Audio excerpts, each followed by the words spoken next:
Hello, everyone, and welcome. I am Jennifer Urezzio, and that is Nat Couropmitree. Did I get that right? Couropmitree. Yay! Only took 10 years. And we're teaching a masterclass called The Warrior's Path, Releasing a Resistance to Receive. And I'm so excited. That is coming up on, what is our date on that? Thursday, April The 24th. 24th. Yes. From 3 p.m. to 4 p.m. Eastern Standard Time.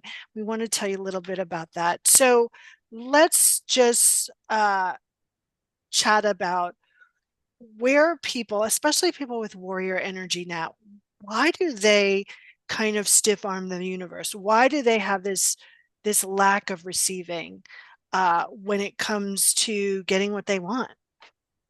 Well, before we go there, can we start with what does it mean, people with warrior's energy? Yeah.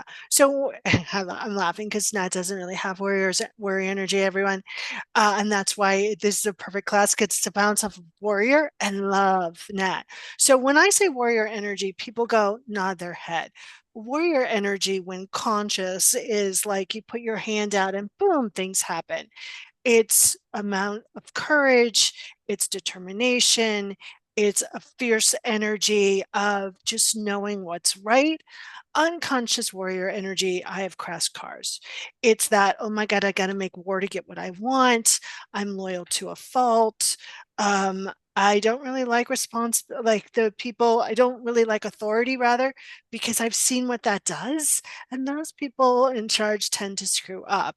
So warriors have this innate knowing of what needs to happen next. They have this innate knowing of protection, and they have this innate knowing of which direction to go for to create ease and grace. And so that's a little bit about where warrior energy is. Yeah. So then to answer your question, like why do warriors kind of get in the way of receiving? It's really what we're talking about is when we're using our warrior energy unconsciously, right? Right. And it is when we, as you say, when we use it unconsciously, we're at war with what we want. We're with we're at war with ourselves, Right. even of like, can we allow ourselves to have it? Sometimes um, we tend to put other people's needs before our own. We dismiss our needs, not valuing them as much as other people's. We tend to define our value based on how much we can support other people, how much, or even being the rock for other people. The And so strongest then, person in the room always. right, right, right. And then it becomes even more unconscious because it's like we don't want to come across as weak, vulnerable, right? Hmm. We try to be the strongest person in the room, but we don't feel the strongest person in the room. And so the way that we perceive ourselves is doesn't match how it's perceived by other people. Right. And we keep on trying to do the things to feel strong enough, to feel like we're doing enough or serving enough. And when we use our warrior unconsciously, we come last. We don't let ourselves receive. We keep on doing and doing, doing, giving, giving, giving, and Until we break. until we break or the universe serves something up to say, hey, you got to look at this. And even then, sometimes it's challenging to even let ourselves take a break, you know. Agreed. I think what happens with warrior energy and the resistance to receiving is that you're right that we don't want to perceive that we're weak. We don't want to feel like we're taking from someone else. We also believe that receiving comes with a lot. Well, you're going to give me this. What do you want in return? I'm already doing Right. too much. And, fundamentally we feel unsupported because we won't allow ourselves to be supported. And so it becomes this kind of game from internal and external, like, oh my God, I'm so dying. And yet, no, no, no. I got this. And Hmm. when that keeps pushing and pulling, especially on a business, there's you'll discount yourself, you'll devalue yourself, you'll degrade yourself when it comes to business, and you're not stepping fully in your gifts and talents. Therefore, you're even blocking receiving more. Yeah. Yeah, absolutely. So we put together this class because we've done and we continue to do the work on receiving and moving into consciousness. And what I love when a warrior moves to full receiving, it it allows them to become this unstoppable freight train of goodness, and that allows them to make a bigger impact, a bigger influence, because they're not you know trying to give from nothingness or dry dirt, right? And you have a whole, I'm going to call it a paradigm on receivers and what the kind of different receivers look like and feel like. And you're going to be discussing that in class so people Yeah. can determine, what their receiver is and utilize it to actually open up their receiving. As you've been studying and participating in this topic, receiving, what have you noticed most that people are doing that doesn't serve them? Wow.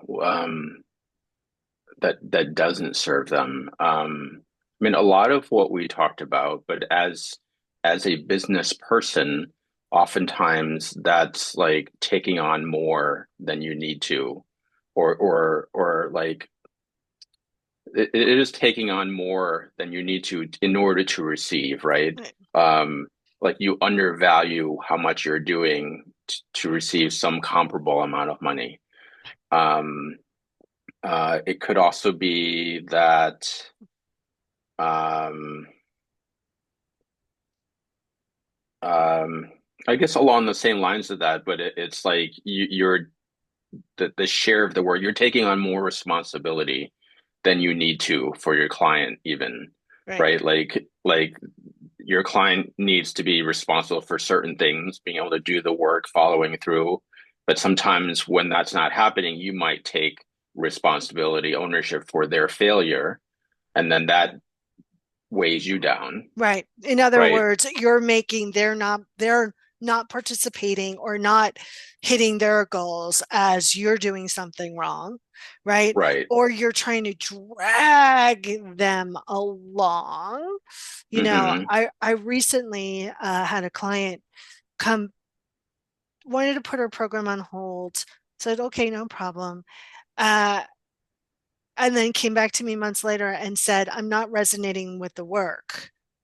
I'd like to stop my program. Okay. But and then she said, like, what do you, like, why didn't you tell me way back then? I'm like, okay, that's whatever you need. Hmm. Now, 10, 15 years ago, I would have been like, oh my God, what could I do? What did I do? Did I do something wrong? And I didn't. I just was like, okay. And I released it. And then 3 weeks went by and she emailed me back. She's like, I was wondering if I could have a partial refund.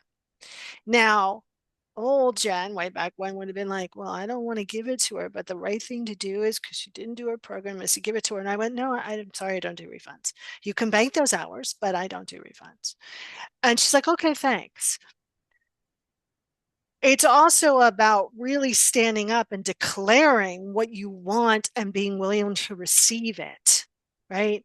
Yeah. Right. Yeah. I think that kind of, never leaving a man down, that unconscious warrior energy goes, okay, all right, you can't do this. All right, so I'm going to sacrifice what I want and what I need because I'm going to take care of you. And that becomes very draining, very, very energetically exhausting. Yeah.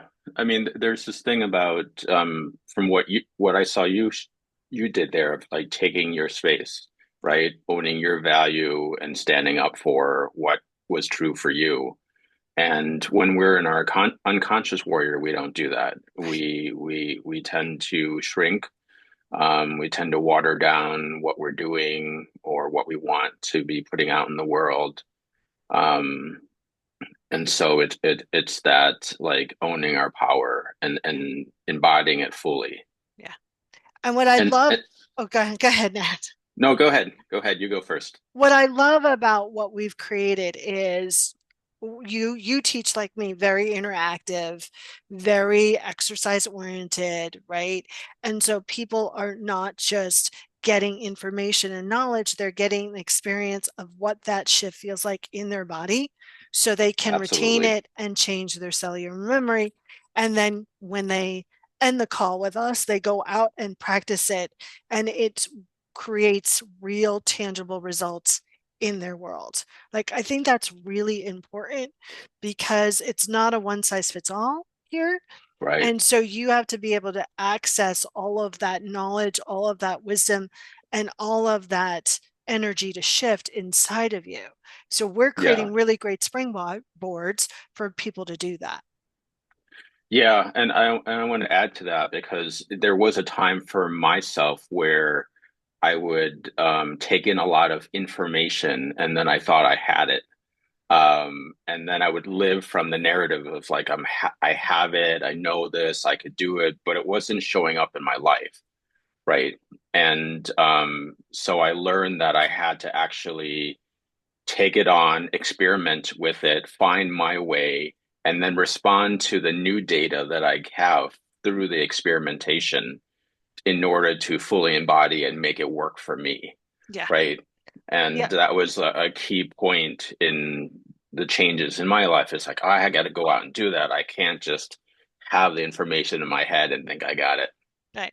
And what I also love is, besides not being one size fits all, besides giving tools for embodiment, which is what you're talking about, right? This is information that as they're hitting their next level, right? And stuff is coming up, they can go back into the tools to reach the next level. So this is an ongoing practice that people can utilize these tools anytime to up their receiving, and the soul is always saying more, more, more, and our little pea brains hear that is not enough, not enough, not enough. Mm, So you can always receive more, and you can always open up your receiving bigger and bigger and bigger. yeah, absolutely. Anything you want to leave the audience with before we wrap up? Well, something you said before about this train of goodness. I think it or so, this Freight train. I think this freight train of goodness. And that really stuck out to me because sometimes we think that if we take up more space, or really embody our power, that that will be harmful to other people. And that's why we hold back, or that's why we do all the things we think we need to receive. And so I wanted to like double click on that a little bit to just expand it to show people or to let people see that, like, yeah, it may feel like when we take up more space or embody our power that we may do harm because that's maybe what we saw examples of. But when we do it consciously in the way that we're talking about here and we'll talk about in the class, then it is this like freight train of goodness, Right. and it just ripples out and it's really beautiful. Yeah, very well put. Thank you so much. I'm excited. It's April 24th. It's from 3 p.m. to 4:30 Eastern. And it's $97, what I consider a very good investment. Sorry, it just sounded like Trump. Uh, I've been watching too much of that. Warrior's Path, releasing resistance to receive. And I hope you guys will join us. Nat, thanks so much Yes. for playing with us. Jennifer, always a Uh, pleasure. all right, everyone. Bye for now.